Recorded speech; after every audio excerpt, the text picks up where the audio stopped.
Hello and welcome to another Crypt How-To Series webcast. In this session, we're going to cover sanctioned party list screening in the SAP GTS application. Okay, my name is Jeff Collins. I'm a solution architect with Crypt, and I'm going to facilitate today's discussion. Okay, we're going to start off with a summary, talk a little bit about Crypt and the services we provide, grounded theory, grounding sanctioned party list screening, and the regulatory principles behind it, and how that is part of the regulations and the screening process. And then we'll segue into some hands-on within the system itself. And we'll talk again about content uploads, content, automating that process, essentially making this a very turnkey process. And then we'll look at some of the daily sustaining activities. So screening process for business partners, managing the master data around that, screening process for transactions. And then again, we'll talk about batch processing. And then at the end, I'll throw in a couple tidbits surrounding performance and maintenance and a brief discussion on archiving. Okay, so today's webcast is going to cover a high-level discussion surrounding really best practice for SPL setup in GTS, content, and master data. So we'll talk about the daily screening, false positive analysis, batch jobs, tips and tricks, and some metrics and performance tunings. I'll talk about metrics and expectations in terms of what you should be seeing, and if you're not seeing those types of results, what to correct that. So we'll see how SAP GTS application deploys a screening logic based on the tolerance and specific rules as defined by you. So we'll discuss what's known as due diligence requirements, and note that each company's tolerance may vary depending on industry or even risk tolerance.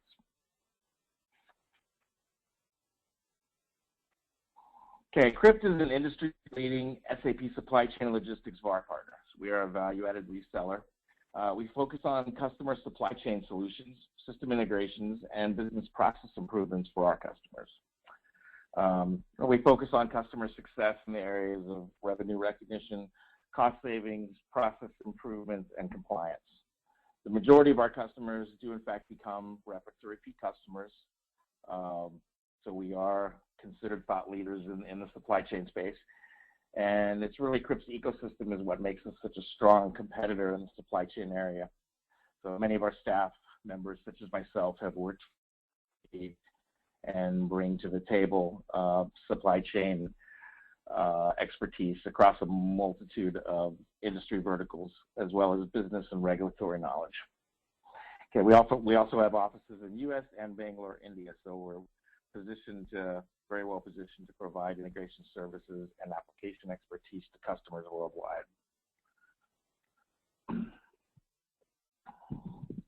Okay, since I'm not sure of the expertise and knowledge base of my entire audience here, I want to start with a high-level overview of SAP GTS architecture, and then we'll dive into SPL management in GTS, where we'll discuss screening algorithms and process for managing SPL screening in GTS.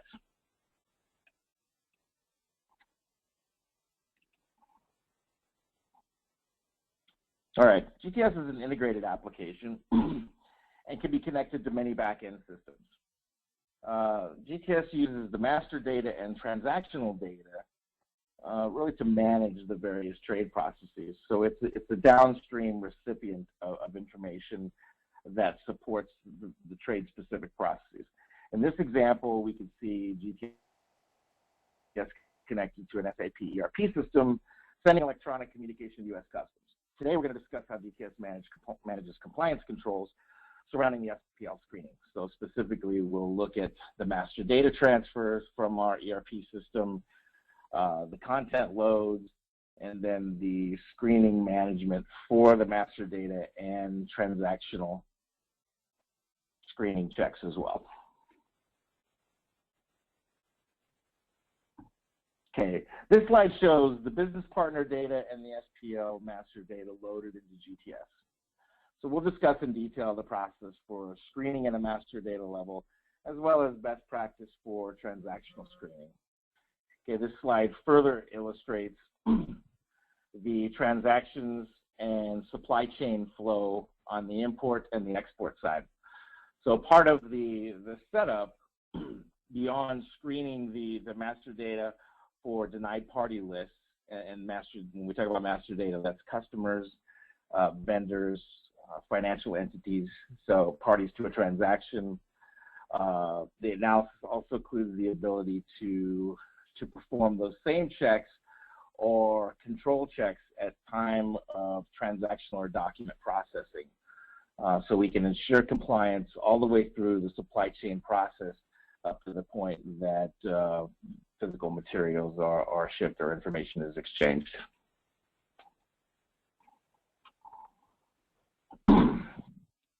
Okay, a little background. So SPL is really a cost avoidance measure to ensure that you're not transacting with denied parties identified within various lists, which are compiled by a multitude of regulatory bodies and government agencies. While SPL is not really an exact science, there is a measure of due diligence as an exporter or an importer that is required to ensure that you're not supporting terrorist activities, drug traffickers, OFAC offenders, and other violators that may jeopardize industry and security.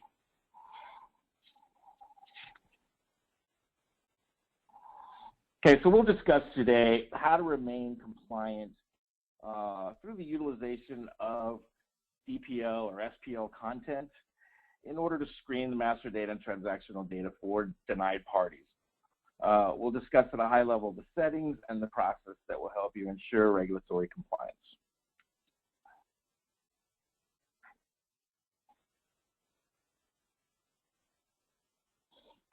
Okay, so this slide, we'll talk about the BIS regulations, so the Bureau of Industry and Security. The denied parties are defined in the BIS regulations, and they fall under other various regulations as well, such as CTPAT, OFAC. As a matter of fact, those are lists which we'll cover in the next few slides, which capture and kind of categorize the different denied parties.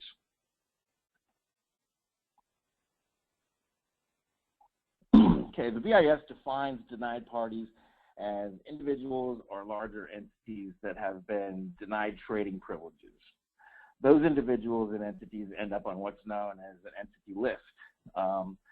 These are the lists that identify the specific type of violator.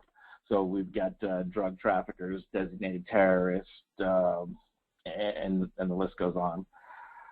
So the BIS has very specific definitions around a denied party and the entity list. And the entity list is, we'll segue into master data content with that. So there are content providers that work with the local government agencies and provide a compilation of those lists of individuals and entities, such as FBI's Most Wanted is another good example. And that data gets compiled and put into an XML file. Now, SAP works as partners with some of these content providers on the format so that data can be uploaded into GTS. So content is very, very important. The content provider is important. And while there are more than one content provider to choose from, we do work closest with the Carte, formerly Customs Info, and mkdenial.com. So the concept here relates to, in my opinion, core competency. So SAP's job is to develop industry-leading software solutions. Crypt's job is to provide business and systems integration services and expertise in deploying the SAP systems. The Carte is an industry leader in the data mining space, and one of their charters is to work with a multitude of government agencies to extract and package the worldwide data used for SPL. They provide the lists and the content, such as the FBI's Most Wanted, as I mentioned earlier, OFAC, DTO, designated terrorists, etc., in the XML file that I talked about, and we'll look at that when we get into the system portion of this webcast. And another fantastic segue. Okay, the system demo. So we're going to talk again about the content management, the uploads. We'll look at the upload logs and what that means. And some of the best practice screening practices. So what should your daily sustaining process look like?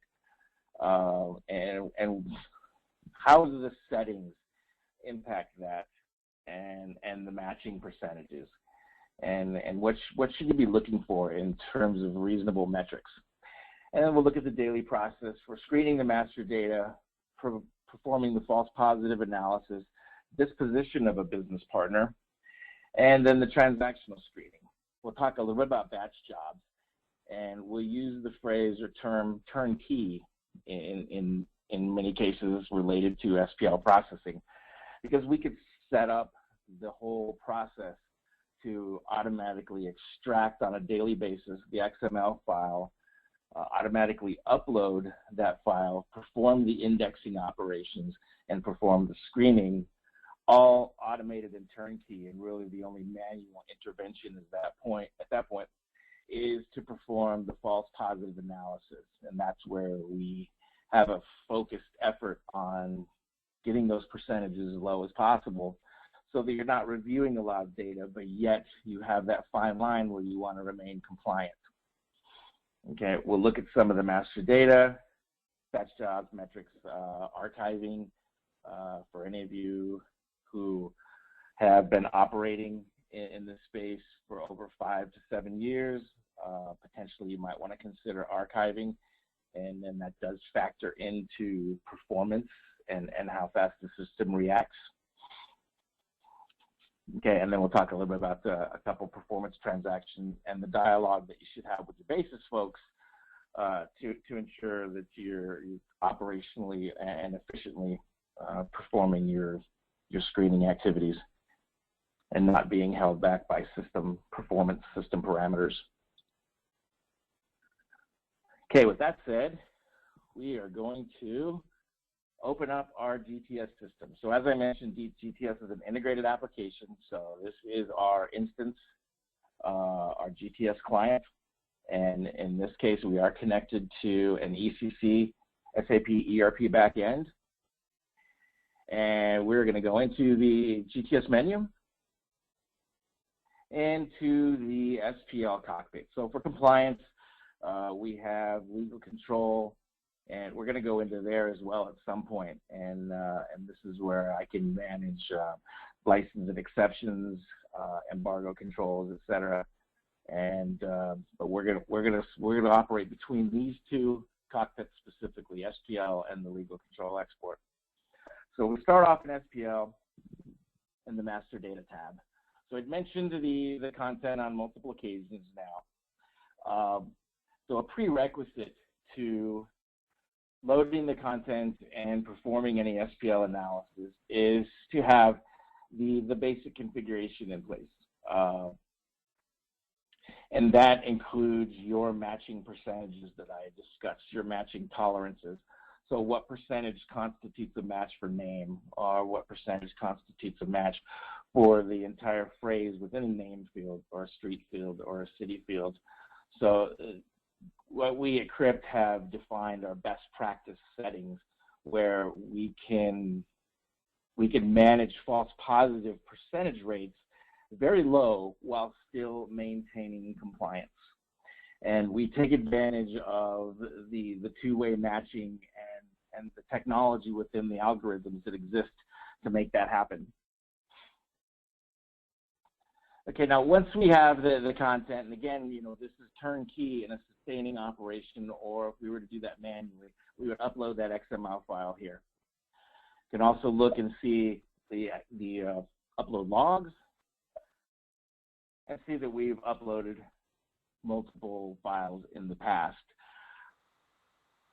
Now, as long as you define the list types, and we've talked about these a little bit, so FBI, DTO, DOS, Department of State, etc., you will see upload without any issues. If you see something like this summary status where there is a red indicator here, that may potentially mean that there's a list type that is not defined, and those entries are not going to upload accordingly. So we recommend reviewing these logs periodically if you've got this automated, where this is happening in the background, just to ensure that you're getting the uploads correctly to the data in the system. Okay, now we're going to look, let's go perform a business partner analysis. So it's kind of a sustaining operation. We want to come through and analyze our business partners' first order of business. Now, I'm going to show you operationally what the next step is and in managing the document processing and why the particular order and why the screens are relevant here.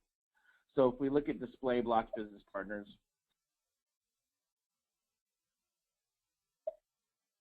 I'm just going to run this wide open,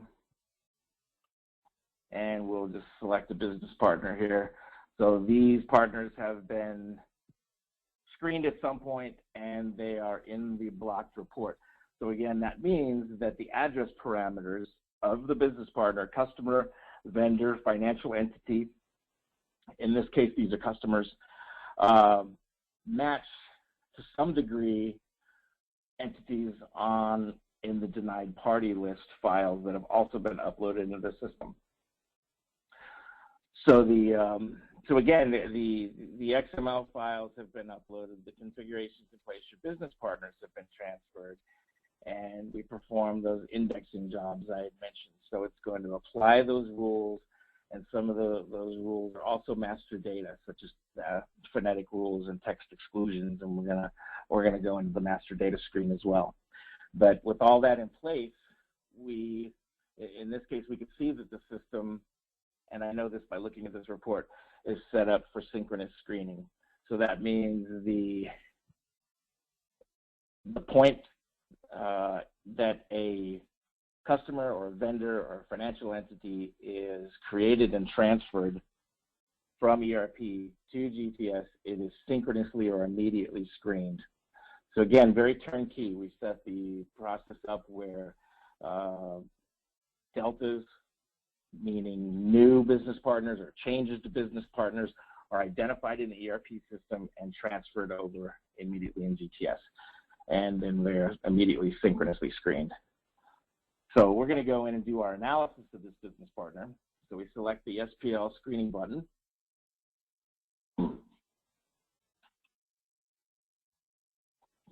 Okay, and we can see here that it brings up our business partner and some information about it. All right, so what regulation was invoked? So we have a regulation, SPL US. What backend system did it come from? Because multiple backend systems could be connected to GTS. The business partner category, in this case, O2 is a customer, O1 is a vendor, O7 is an employee, etc. So there's different categories. And then the external business partner number, some basic information, name, street, city, address. Now we can see down here that we have multiple hits. So these are the list types that we've referred to on multiple occasions. And these are the record numbers within those list types. So this is saying that this particular business partner has multiple potential matches here. And so what we can do is we want to bring the details over to here. So I want to select one and bring those details over. Okay, so I double click on that. Now each of these based on that individual denied party list or SPL record may be matching on different criteria, but this is a good example where we're matching on the city, on the street, and the country. And what this is really telling me here, and I know the way we set up the system is we put a lot of emphasis on the address and less but equally important emphasis on the name. So bad guys change names. Bad guys often have their cousin or their brother operate on their behalf. So personally, I feel it's very important that the address is screened. So this is obviously, very close, maybe operating out of the same building. This might be something where I want to perform additional analysis. Now, further, we could set up the system for either case management or for workflow capabilities and set up an escalation process, that type of thing. There's all kinds of capabilities here. Very standard capabilities are, I can leave this partner in a blocked status. I can release this partner. I can put this partner on a positive list or on a negative list. So positive means that it would preclude from screening in the future and always be released partner. And that would obviously be, this is very dangerous, and this particular business partner would not fall into that category. Negative list means that it's an actual match, identified and verified as a match, and it goes into that negative list and will remain there until it's screened off of that list. Now, what's interesting about that is, again, you know, it's precluded from any standard screening at that point. So when I have a Delta file and we're screening against the changes to the denied party list, and those changes are periodically screened as those deltas are released, it's not going to screen the partner that was on the negative list. We have to screen that off the negative list.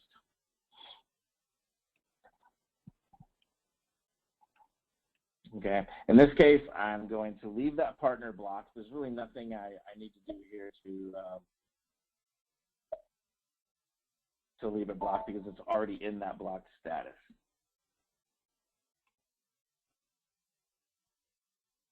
Okay, now part of an idea for a sustaining process, and this doesn't apply to everybody, is the ability to manage this report down to 0 records. And that's not always feasible, but we're going to talk about what that means in a minute. So actually I'm going to go through and do, let's do another quick check. And we'll just go ahead and take this guy.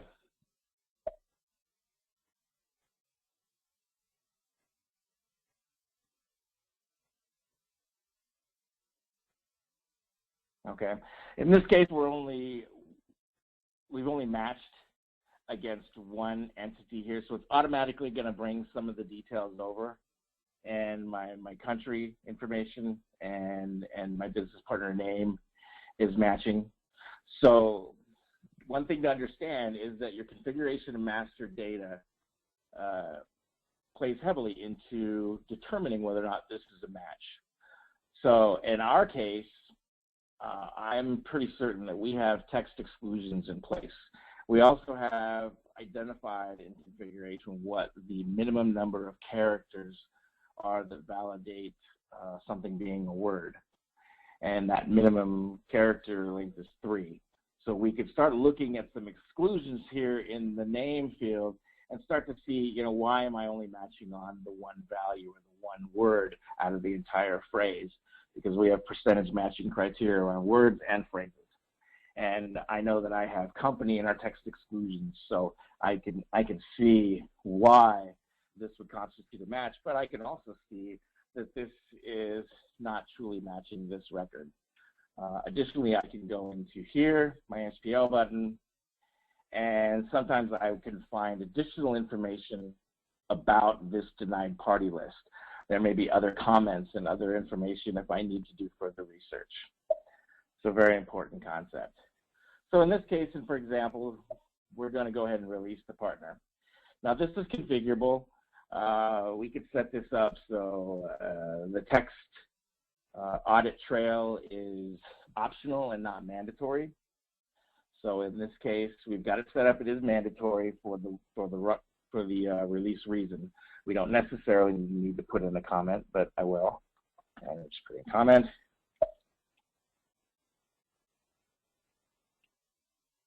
And we transfer that.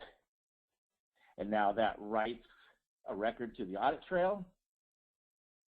And this part, we can see that status flag changed to green.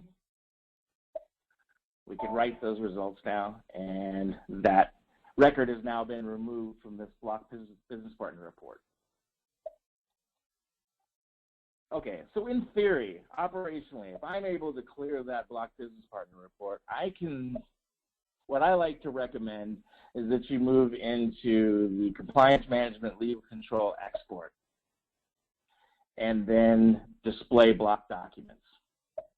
So now if I have documents that are blocked for SPL and a blocked business partner, and I've released those business partners, I can come in and select those. And we obviously didn't release a lot, so I'm not necessarily expecting any of these to release, and they would still remain blocked for control reasons. But if SPO was the only blocking reason, we could run what's called a redetermination or a perform new check. And if I cleared that business partner report, they were blocked for SPL, these would in fact be released for SPL, and if that was the only blocking reason, the entire document would be released. So it's kind of a good process to follow in sequence. So operate from your block business partner report, move into your LCE block document report.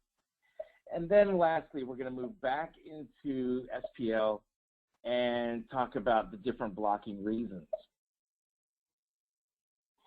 for transactional. So if we look at display block documents in SPL, there are two reasons a document can block. One is that the business partner is blocked, hasn't been released. The second reason is that, let's say a CSR, for example, an order taker is manipulating the ship to address on the order itself. So it's not changing the master data, it's not changing the business partner, but it results in a match, that address change, that also gets captured here. And so if we look at, let's see, let's take this guy. And we're going to look at the log.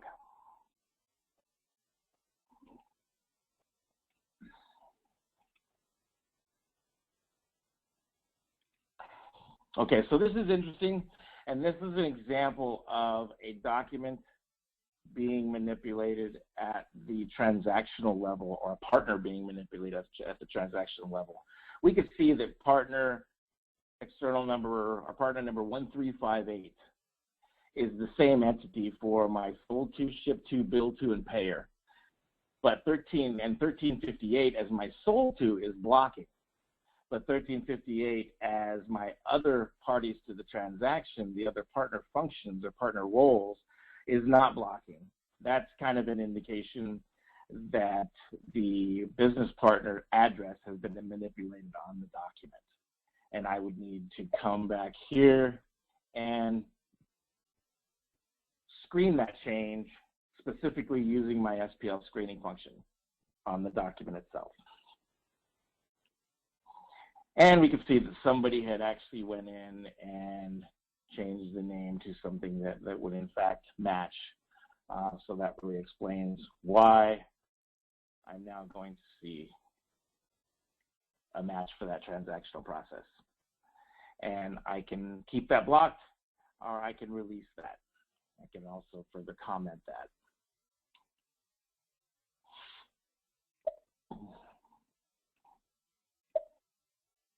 Okay, I'm going to leave that. I'm going to look at another document.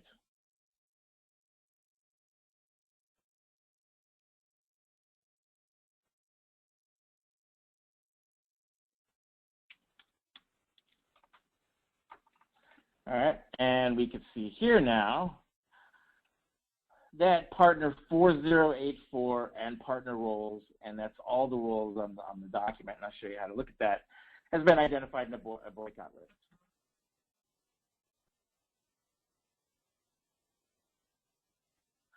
And so what I would do is, if I hadn't already released this business partner, I would go into my block business partner report and release that partner. Okay, another way to look at the constructs of the document is to display the customs document. And I can go look at the partner's address over here. Yeah. Now I can see that it's external partner 4165. we're going to do is quickly open another session.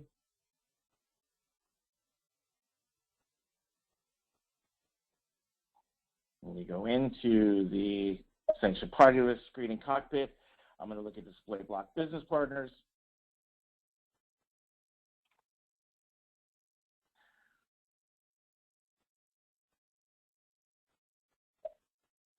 Put in the external number, and I can, in fact, see that there is a sanction block on this particular partner. So I can either release that partner, put it on a positive, negative list. In this case, we can go ahead and screen the partner.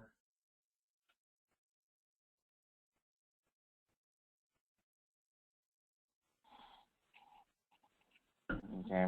And now it has been, based on the current criteria and conditions of the system, it's showing that it's not really matching against anything. This might have been a manual block that somebody put on. And so we can, it's already in a release status. So we just save, comes back, says now no partners are found because we've in fact released that partner.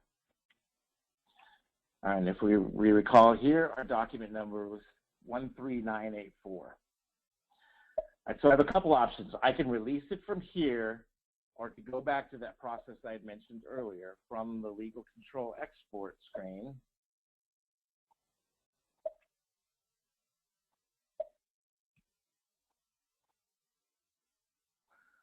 We're just going to put in that document number.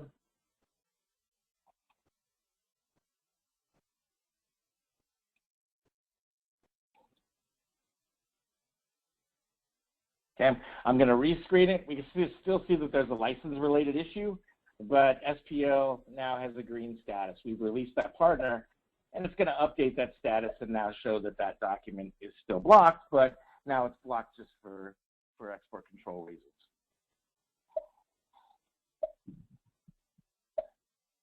Okay, I want to show you another quick feature in SPL before we wrap this up. It's getting very close. Is the general address simulation. Now I've had customers that use this actually in their lobby. So before you can tour their facility, you would be required to put your name and address information in here.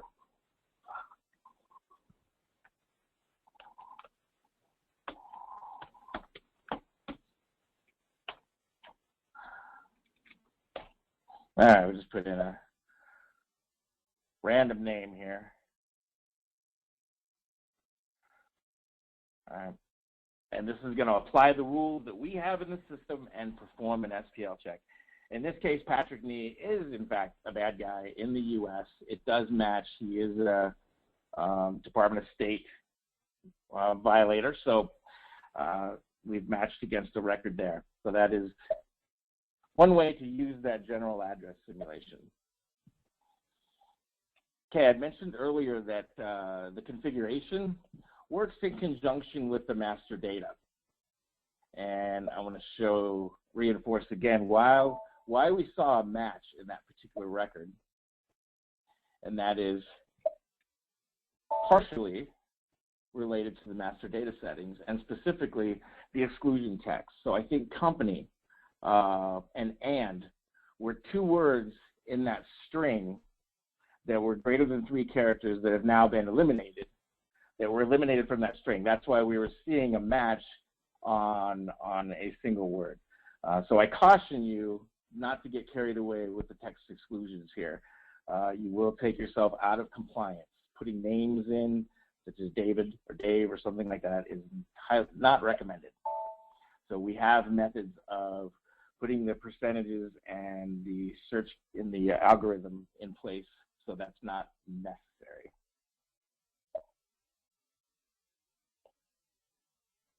Okay, lastly, and again related to the sustaining process, is the batch jobs. So each time that we, or each night, we recommend that you run your, or I should say each time you run your batch job, when you get an upload, and again, we've done this, we set up the system so it's an automatic upload from MK, and that data, once it's uploaded, we want to index. So there's multiple indexing jobs in our master data. So we want to reset those application buffers and perform those indexing. And so we look here, generate comparison terms for SPL. So that's going to apply the rules and the master data, so the configuration of the master data, and generate those comparison terms.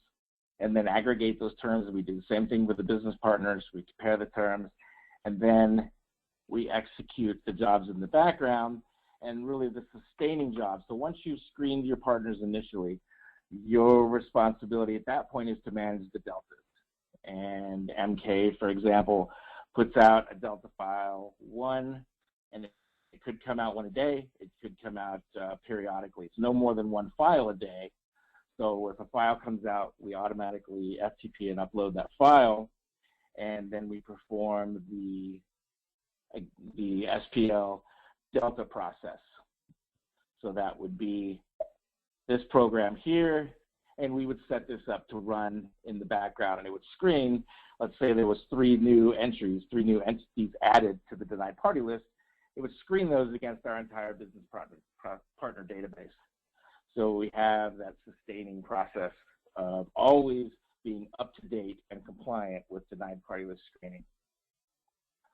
Okay, lastly, we're getting short on time, so I recommend, well, first of all, let me share the metric with you. So what we've seen as best practice metrics is we've been able to get customers down to around a 2% false positive rate, and that varies, one way or the other. But if you have a matching rate in your database that is greater than 5%, we recommend reevaluating your configuration, reevaluating the master data in your process, and seeing if you can bring that number down. There are opportunities to bring it down and still remain compliant for your screening process. Okay, the other thing that we recommend real briefly is that if you've got screening jobs, your Delta jobs are running for excessive amounts of time, especially if you don't have that many business partners in your database, but you're getting excessive run times, work closely with your basis folks and talk about changes that you can make for basis settings. So come in and look at your tuning summaries, look at your current parameters, perform detailed analysis checks, and see if there's something that you can do for buffer settings, etc. So in this case, this was transaction STO2, and transaction RZ11 would be another one. But your basis folks are gonna know these transactions, and they're gonna be able to help you out with any performance tuning to ensure that operationally your system's not spending a lot of time churning data. Okay, I think that is going to wrap up today's session on SAP GTS SPL screening. Once again, my name is Jeff Collins, and if you do have any questions or comments, we'd love to hear them. Take a look at the information on screen now and feel free to contact us. Thanks everyone for your time and attention, and stay tuned for future how-to series.